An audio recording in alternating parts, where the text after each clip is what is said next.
En Jean chapitre 2, dans les noces de Cana, la mère de Jésus, parce que le privilège, le choix, la grâce lui a été fait par le ciel. Et on ne sait pourquoi. Dieu a décidé ça comme ça. Et cette femme, tellement c'était une femme préparée à la grande visitation qu'elle devait avoir, elle n'est jamais sortie de la grâce. Mais alors, cette femme arrive aux noces de Cana et le vin vient à manquer. Et Marie dit, puisque les gens savaient que Jésus était là et qu'elle était la mère de Jésus, on lui dit, le vin est fini. Histoire d'enlever la femme dans la notion de la grâce pour envoyer la femme dans une notion de mérite.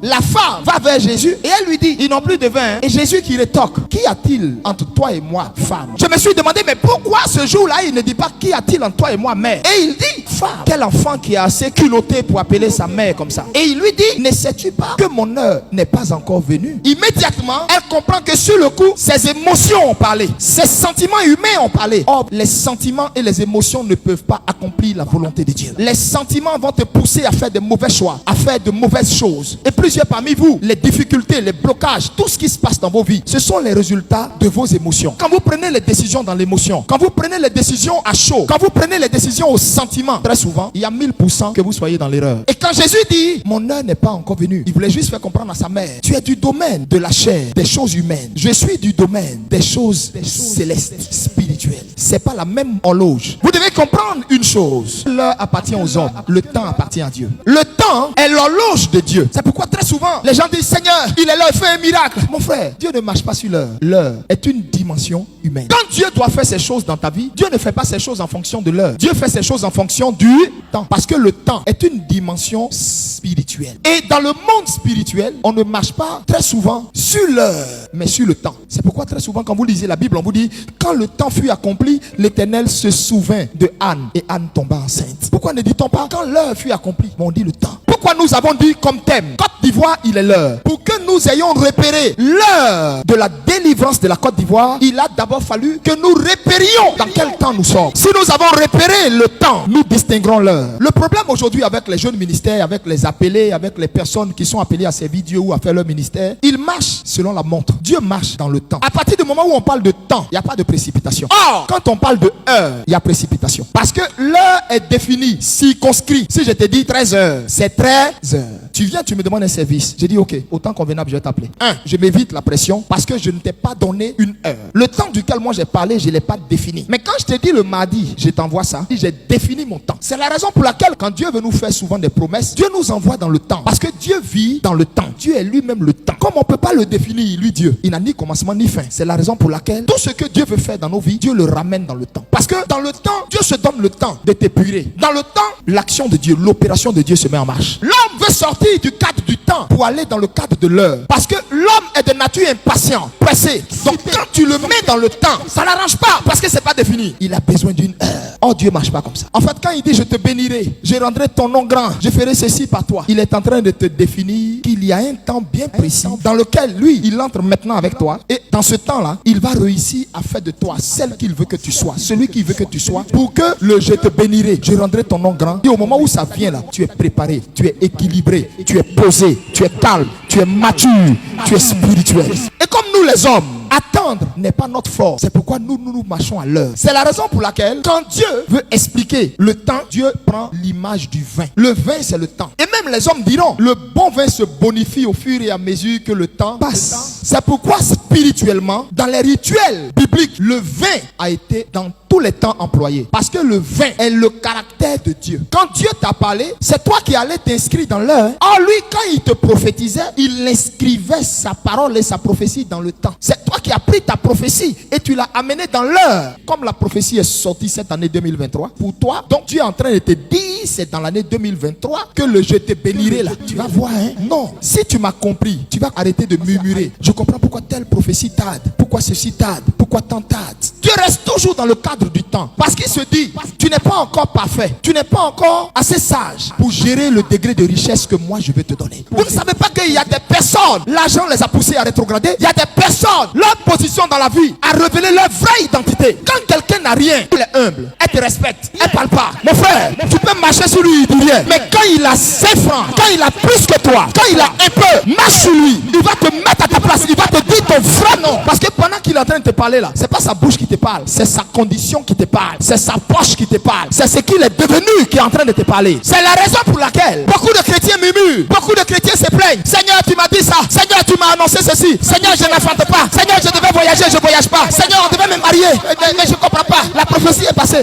Est-ce que tu sais que de tous les hommes sur la terre, depuis Adam, il n'y a pas un homme qui a vécu un jour. Moïse dit, enseigne-nous à bien compter nos jours. La parole de Dieu dit, un jour devant Dieu sont 1000 ans. 1000 ans sont un jour. Dans le monde spirituel, le temps se compte en jours. Dans le monde spirituel, pour qu'un jour arrive, c'est 1000 ans qui finissent. Quand on rentre dans la 2000e année, tu es maintenant dans 2 jours. Dis-moi, depuis Adam, quel homme qui a vécu 1000 ans sur la terre?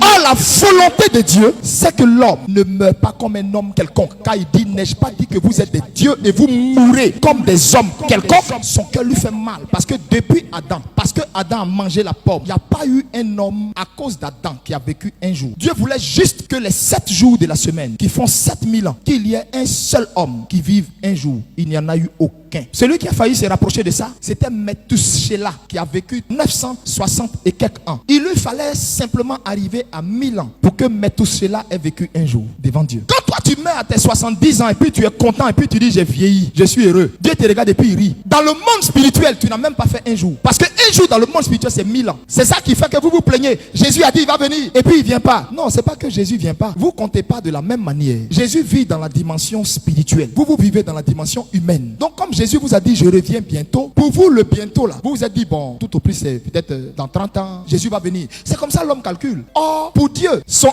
un jour, c'est 1000 ans. Le monde spirituel fonctionne à une horloge qui s'appelle le temps, différente de votre heure. Et là-bas, le temps est compté par jour. Un jour fait 1000 ans. Pour dire, tu vois, comme il est né en avril, chaque 23 avril, il s'est dit il a 1 an. Et il est content. Dans l'agenda divin, on ne calcule pas comme ça. Dieu peut prendre quelque chose dans la dimension du temps. Et toi, tu peux rêver ça dans la dimension de l'heure. Tu as dormi, tu as rêvé que la sorcière qui fatigue votre famille, là, elle est décédée. Et depuis, tu ne comprends pas, elle ne meurt pas. L'année où tu as eu le rêve, là, elle ne meurt pas. 2 ans, elle ne meurt pas. Pour finir, toi-même, tu doutes de ta grâce dans le domaine des songes. Tu te demandes si c'est Dieu qui t'a parlé ou si c'est ta chair ou si c'est génie qui t'a parlé. C'est pas comme ça le monde spirituel fonctionne. Dans le monde spirituel, Dieu peut prendre la fin d'une chose pour l'envoyer dans toi, ton présent. Or, c'est la fin, c'est l'aboutissement d'une chose. Mais quand tu as vu là, c'était tellement imminent que toi, tu crois que ça va se faire maintenant où tu as vu là. Oh, pourtant, le Seigneur m'a montré. Quand je regarde de ce côté, tous les malades tombent. Je marche dans un rayon de lumière. Aucune maladie ne me résistait. Et tu avais rendu mon nom grand. Mais regarde mon ministère. Je ne comprends pas. Ça n'évolue pas. Dieu peut prendre l'aboutissement d'une chose, la fin d'un travail qu'il a accompli, dans le cheminement qu'il prend avec quelqu'un. Dieu peut prendre le résultat de son dépouillement, de sa maturité spirituelle, le résultat de l'onction royale qu'il manifestait là. Et Dieu peut venir lui montrer ça dans un temps présent.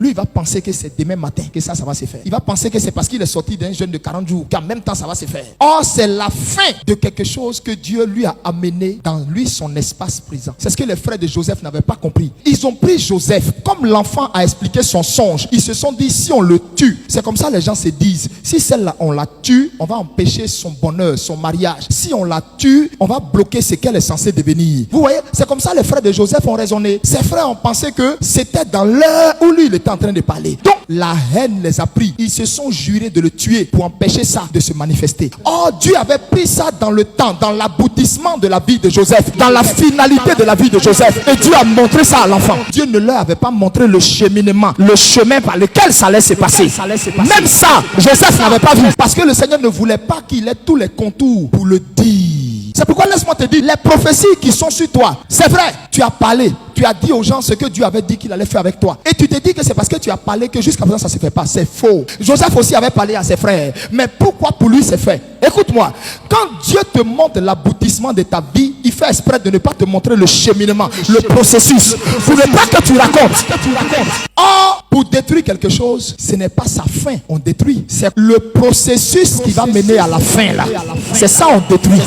C'est la raison pour laquelle Dieu ne te montre jamais le processus par lequel il va passer avec toi pour que tu sois celle qu'il a dit que tu vas être. Dieu garde ça dans le secret de Dieu lui-même. Quand Dieu veut prendre un exemple pour définir le temps, il prend toujours le vin. Parce que pour que le vin soit vin, il est un petit fruit qu'on appelle raisin. Aussi longtemps que le raisin va rester raisin, aussi longtemps qu'il va refuser, le processus qui doit l'amener à être un vin, on va l'acheter à 1000 francs, 2000. Aussi longtemps que tu refuseras le processus de brisement du raisin pour devenir du vin, on va t'acheter à 1000 francs, 2000. C'est à ça on va t'estimer. Or, quand tu accepteras le processus qui mène au vin, on t'achètera dans les hauts lieux.